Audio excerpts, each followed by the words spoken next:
What's going on, guys? This is a bit of a different video. Today we're going to be looking at some of my favorite RDR2 random encounters. If you guys didn't know, this game, just like GTA and a lot of the other Rockstar games, it has a lot of random encounters, I guess you could say, throughout the world. I feel like RDR2 though has the most in-depth system of this because the world seems more in-depth and lifelike than all the other games. Without further ado, let's get into this.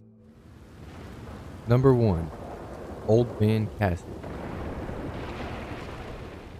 Now, if you guys have played RDR2 at all, you probably have ran into this encounter. It can really be encountered anywhere. I've had it happen most in as I'm leaving Valentine or something. He's normally right there. The Red Dead fandom wiki page states that Blind Man Cassidy is a blind man who can be encountered throughout the world, begging for money from passers-by. The player can donate $1 to him, and in return he tells the player vaguely metaphorical riddles that seem to allude to either the protagonist's personality or to events in the game's story. The wiki page also describes his appearance as a short man with a hunched back and a cane who can be seen wearing various outfits consisting of ragged and worn out clothes. The few strands of gray hair that remain on his head appear extremely dry, his beard unkempt and coarse, and he carries a small metal tankard wherever he goes, in which he keeps the money donated. Some of the stuff that he says to the character that you play as really depends on who you're playing as. I believe he does say different things to John than he does to Arthur, but he also kind of says some general stuff, as the wiki also states. One of those is, "Bethink yourself before taking possession of another man's horse, for not all will go willingly." Another is, "Enjoy the world while you can. Enjoy today, for tomorrow awaits us all." some of the stuff that he says to Arthur Morgan is, "Make your final moments your best moments, sir. Know glory and forget about shame." and if you have completed the storyline for RDR2, then that one really hits home. Another thing he says is, "You must decide between your past and others' future, friend.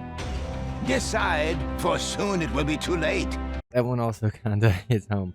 If it depends on what storyline you kind of take. If you take the high honor, that one really like hits home because that's basically telling you whatever you choose to do throughout the story and your honor level, that's going to affect how the story ends and the ending that you get. I always went with the high honor where I helped John escape instead of ever going back for the money, and that kind of helped John's future, I guess.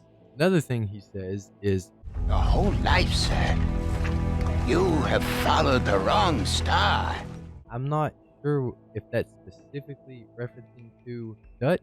It may be, but if that's the case, that is the God's honest truth. Arthur has been basically set up for failure by Dutch time and time again in situations that he really couldn't come out on top of. Some of the things he says to John include, "You have learned the most important lesson of all, that only one thing matters, and all else is lies." I believe that one thing that he's referring to, don't hold me to quote on this, but I believe he's referring to family because, you know, John in the epilogue becomes a family man who builds a house for Abigail and Jack, and he tries to stay away from the lawbreaker outlaw kind of life. He becomes more of a father and a husband than he does an outlaw like he was before. Old Man Cassidy, Blind Man Cassidy, he's a very interesting character. He seems like a prophet. I really don't like, though, how you can only give him $1 at a time with each encounter. I feel like you should just be able to keep giving him money because I've been in so many spots where I've wanted to give him like $100 in a row and just $1 bills to keep getting my future tolls, I guess. Number 2, Agnes Dowd, or the Ghost Lady.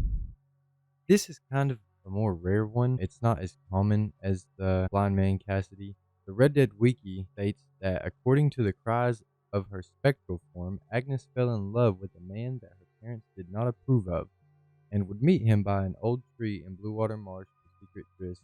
After he impregnated Agnes with a baby boy, he abandoned her for another woman, exposing her relationship to her family, much to their disgrace, and leaving her unwanted by other male suitors. Although Agnes was eventually able to dissuade her lover from following his other relationship, rejected, she was unable to convince her mother and father that he was worthy of her. This ultimately resulted in the elder Dowd drawing a weapon and killing her love to Agnes's horse. The course and conclusion of this violent confrontation is unknown, though it is implied that following this event, Agnes had a mental breakdown and murdered her father in revenge, and possibly her mother, son, and / four others, before finally hanging herself by the tree she used to meet her lover at, hoping he would find her there in death. A simple tombstone bearing her name, age, and alleged crime stands among others in the Shady Bell private graveyard. The wiki also states that Agnes can be seen as a ghost in Blue Water Marsh between 9 p.m. and 3 a.m., usually during foggy weather. She can be encountered 16 times and will disappear if the player comes too close. At each encounter, she will relive the events of her life story which led to her death, which shall be in random order. In the last encounter, she will talk to the player, confusing him for her lover, and invite him to know the tree by which she hangs.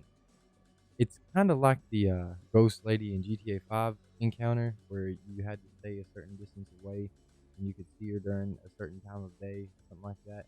This is one of the most, like, oh my goodness, mind-altering encounters. It's also a very creepy one, and it's kind of hard to come by without messing it up. I noticed that when I tried to do the encounter, I got too close a couple of times and it just kind of disengaged. A YouTuber known as Shirako, I think is how you say it, has a pretty good video on it. I'm gonna play that for you. So go check out their channel.